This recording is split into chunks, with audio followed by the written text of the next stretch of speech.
علیکم داملا حاجی مرزا 6 سال می شود که شوهر من در بستر بیماری خواب است.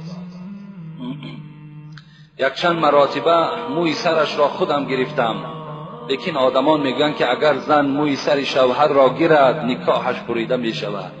شما از نقطه نظر اسلام این را چقدر شرح می دهید؟ التماس جوابش را همین روز گردانید. من چند بار برای همه شما اعلام کردم، باز اعلام میکنم، همین زنک ها را فتواهاشون گوش نکنید، زیرا همه اونها بی سواد هستند. هیچ کدام اونها یگان مدرسه تمام نکردند، هیچ کدام اونها یگان مفسر قرآن و محدث نیستند. از این خاطر این زنی که موی سر شوهر می تراشد در حالتی که شوهر احتیاج به همین زن دارد، به خدا قسم در هر یک تار موی او تو 10 حسنات میگیری، در هر یک تار موی او. این احترام شوهر از همه بالاست. نکاح بریده نمی شود. پیغمبر خدا میگویند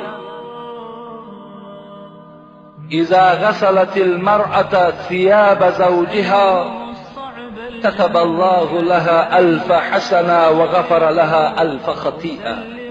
کدام زنی که اگر لباسهای چرکین شوهر میگیرد و در یک ظرف می اندازد و با دستهای نازک خود میشوید برای احترام شوهرش، برای که شوهرش لباس تازه پوشد، او را برده دستمال میکند و در دست شوهرش میدهد، پیغمبر خدا گفت در هر لباس شستگیت 1000 ثواب در نامه اعمال نویساده می شود و 1000 خطاهای تو را خداوند کوره میکند به خاطر لباس او را شستن.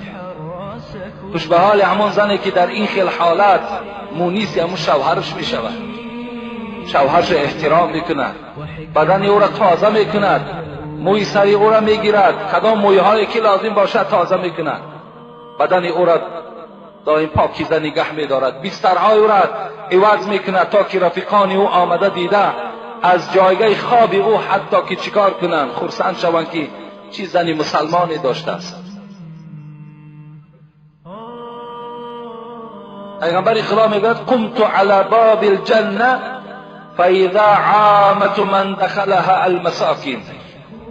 من وقتی که شب معراج نزد در جنت بودم نگاه کردم در جنت فقط فقیرها و مسکینها در آمده ایستاده، فقط فقیرها و مسکینها را خدا وارد جنت کرده ایستاده است. و قمت علی باب النار، لیکن وقتی که نزد دروازه دوزخ ایستادم دخلها عامة من النساء، لیکن وقتی دروازه دوزخ را نگاه کردم هر کسی که داخل می شود دوزخ فقط زنها بودند، اکثریت زنها را در دوزخ دیدیم. به خاطر چی است؟ پیغمبر خدا وقتی روز عید این سخن گفت، زنها گفتن به خاطر چی ای پیغمبر اینقدر زنها وارد دوزخ شدند؟ گفت زیرا شما درشت زبان هستید، زیرا شما به سوی شوهرها زبان درازی میکنین، زیرا شما فرزندهاتان لعنت میگوین، از این خاطر شما وارد دوزخ میشید.